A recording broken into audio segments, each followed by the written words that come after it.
dar um versículo para os amados irmãos. Capítulo 25 do Evangelho de Mateus, a parábola das 10 virgens. Meus amados irmãos, no versículo de número 9, há um texto que nós vamos meditar nesta noite.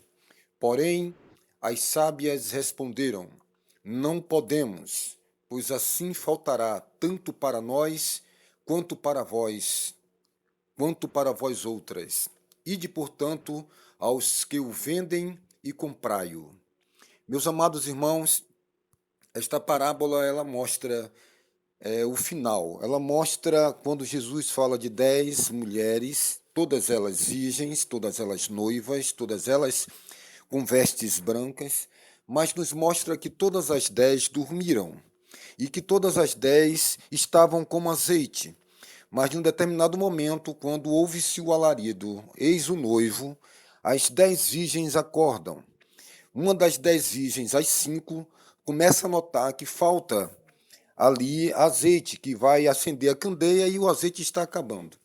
E aí vai pedir para outras 5 virgens também, que estavam com a candeia também acesa, mas elas tinham depósito, elas tinham vasilhas que estavam cheias. Então elas dizem para essas virgens sábias, virgens prudentes: Você pode me dar um pouco de azeite? Então ela diz: Olha, se eu tirar aqui o meu azeite e dar para vós, porque eu sei que é o amor, eu sei que nós devemos dividir, mas se eu tirar aqui agora o meu azeite e dar para você, eu tenho 1 litro de azeite, eu estou aqui traduzindo nas realidades contemporâneas de hoje. Eu tenho aqui 1 litro de azeite e é o suficiente para a chegada do mestre. Se eu tirar e dar meio litro e ficar com meio litro, vai dar problema, porque tanto eu como você estaremos complicados, tanto eu como você faltará, e aí eu vou colocar em risco a minha salvação. Eu preciso que quando o mestre chegue, eu esteja com a minha lamparina acesa, e é por isso que eu estou com este depósito. Era mais ou menos isso que aquelas virgens sábias estava falando naquele exato momento para as virgens imprudentes. O que eu quero dizer para vós outros nesta noite que nos ouve, com toda a responsabilidade, é que as coisas vão acontecer de forma rápida. As coisas vão acontecer de forma muito rápida. Elas virão com eventos devastadores. O Senhor Jesus ele deixou bem claro que o dia era como Sodoma e Gomorra, que o dia era como os dias de Noé, tudo muito tranquilo, tudo muito sob controle, e os eventos começaram a acontecer como um efeito dominó. As pessoas que trabalham em um banco, que são os seguranças de um banco, elas têm treinamento.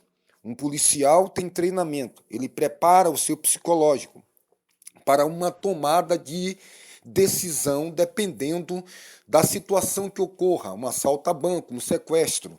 Eles se jogam no chão, eles simulam situações, eles preparam o psicológico. Num hospital, os médicos estão ali, as enfermeiras todos os dias vendo situações, eles têm ali um amparato, tem um suporte psicológico.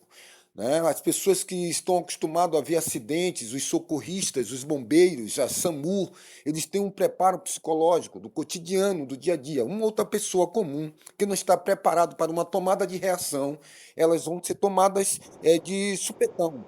Assim será a vinda iminente do Senhor. Nós sabemos que a agenda global está aí, a agenda é até o ano de 2030, os Illuminatis, os dominadores do mundo, o setor econômico, geopolítico, eles estão aí se orquestrando com doenças, causando dificuldades na economia, preparando o mundo com quebra de padrões morais. Nós sabemos que o líder mundial irá proibir o casamento, há uma libertinagem, há uma liberdade de conduta que bate contra a moral judaico-cristã no Ocidente. São os pontos que tentam ser desfeitos e destruídos. Eles têm uma agenda global, mas quero vos chamar a atenção que Deus também tem sua agenda apocalíptica. Deus tem suas trombetas que irão tocar. Ora, a palavra de Deus está muito bem clara. Ela nos diz que aquele que nele crer não será confundido. Aquele que nele crê, o apóstolo Pedro faz alusão à palavra do profeta Isaías. E agora nós estamos vendo esse evangelho mesclado com o capitalismo. Talvez você que está me ouvindo diga, mas por que é que o pastor Flávio bate tanto na religião? Porque a religião, se você for estudar a antropologia da religião, se você for estudar a história da sociedade e a formação das civilizações como das etnias, você vai entender um ponto crucial entre a política e a religião. Você vai entender o quanto essas coisas são inimigas de Deus e um pivô do diabo, desde quando Nironde começou a construir a antiga Babilônia, que nós conhecemos como Babel, porta para os céus, quando o próprio Nironde começou ali a dominar aquelas civilizações, indo de encontro à ordem de Deus e que deveria se povoar a terra. Eles estavam ali fazendo uma massificação, fazendo um domínio de massas e através da política ali ele estava como um semideus. Ele estava querendo matar Deus. Esse foi Nirote. E aí, o Nironde, como alguém possa se pronunciar. Daí vem o poder político e as civilizações e os grandes conquistadores. Logo após a morte do Senhor Jesus, na sua crucificação e no seu julgamento, havia dois inimigos, Herodes e Pilatos, e as Escrituras diz que eles ficaram amigos. A política e a religião estão conjuntas.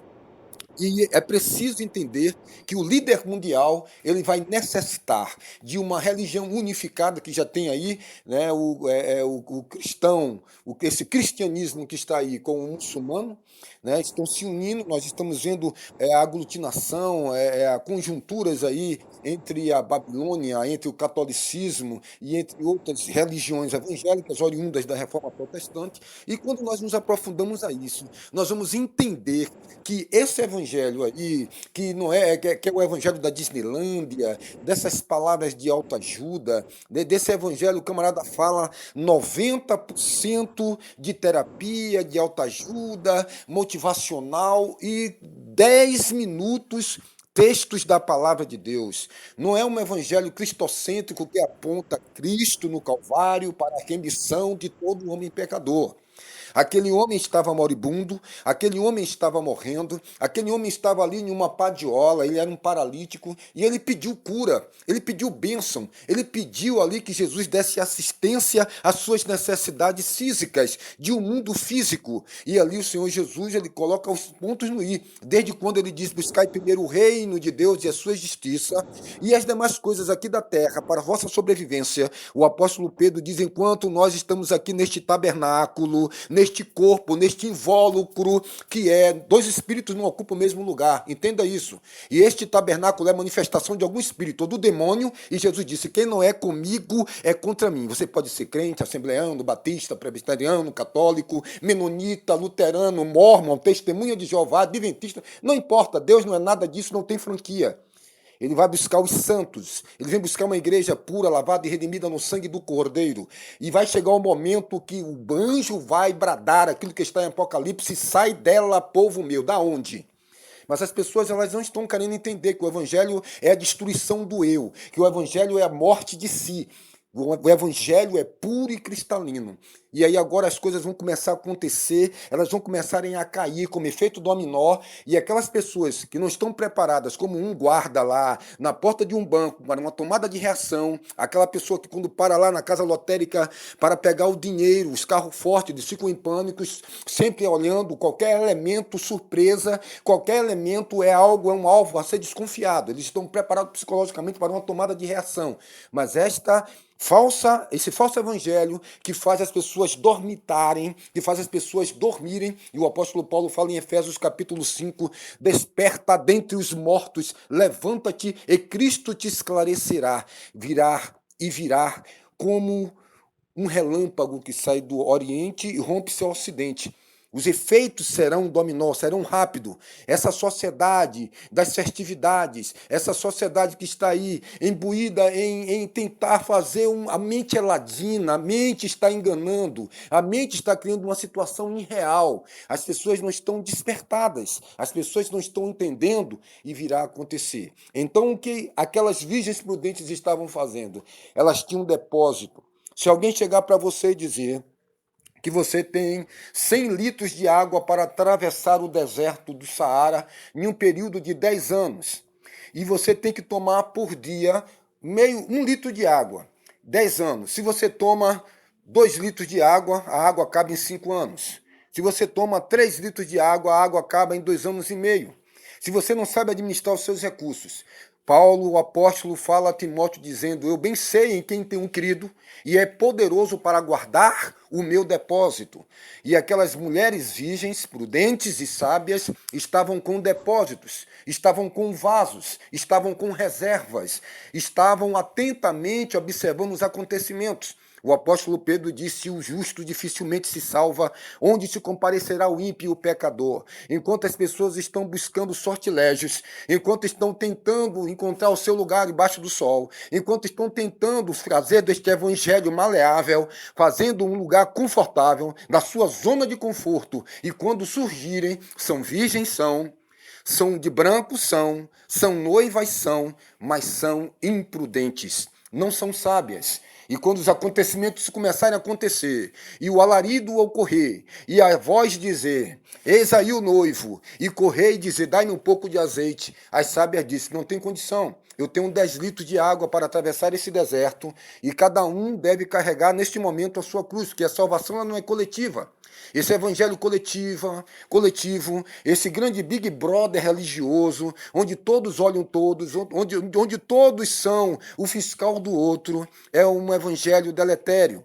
Aí, neste momento, o apóstolo Paulo ele diz: olha, cada um dará conta de si mesmo a Deus. No livro de Gálatas, o apóstolo Paulo, escrevendo à igreja de Gálatas, ele diz: Deus não se deixa escarnecer. Aquilo que o homem plantar, isso ele colherá. Isso ele plantou, isso ele colheu. Nós estamos vivendo esse evangelho pós-moderno que tenta se encaixar na sociedade como mais uma filosofia de vida, como mais um cardápio no menu do restaurante. Mas o evangelho, ele é aquilo que ele diz que ele é. O evangelho é poder de Deus para todo aquele que nele crê, não pereça, mas tenha vida eterna. Ali o apóstolo, ele escreve dizendo: onde está o sábio, o questionador deste mundo, não fez Deus, não escolheu Deus, a loucura da cruz, a loucura da cruz, a loucura da cruz para confundir os homens. Os gregos pedem sabedoria, os judeus pedem sinal, mas a pregação da cruz é loucura para os que perecem, mas eles estão tentando se encaixar nos sistemas políticos desta vida, estão tentando colocar a igreja não entra nisso, a igreja ela está em oração, fazendo a sua parte, fazendo o seu papel. O alerta que eu dou para você, ouvinte da palavra de Deus: nós estamos lutando para portar um evangelho cristalino, um evangelho de verdades, um evangelho de confronto, um evangelho que tire você da sua zona de conforto. Erguei os vossos olhos para o céu, de onde me virá o socorro? O meu socorro vem do Senhor que fez o céu e a terra. O momento agora que estamos vivendo, agora mesmo hoje, o presidente da Rússia fez uma declaração que vai afundar a costa ali de Nova York.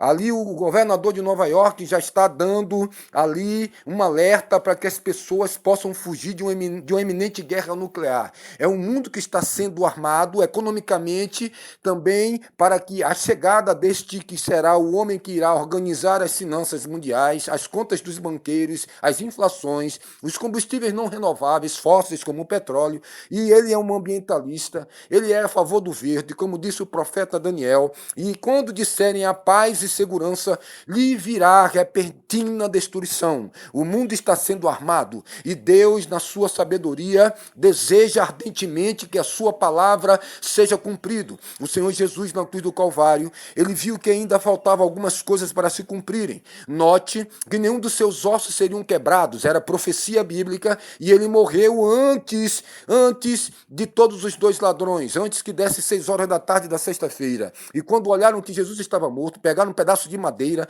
e quebraram os joelhos dos dois ladrões ao lado. E ali, quando o corpo arriava sob o peso e o cravo nas mãos, aquelas pessoas que não estavam mortas na cruz do madeiro morriam. Mas Jesus já tinha entregado o seu espírito. Ele diz: a minha vida ninguém a toma, sou eu que a dou. Porque naquele momento faltava ainda se cumprir algumas coisas. Ele disse: tenho sede. E lhe deram um vinagre. Lhe deram um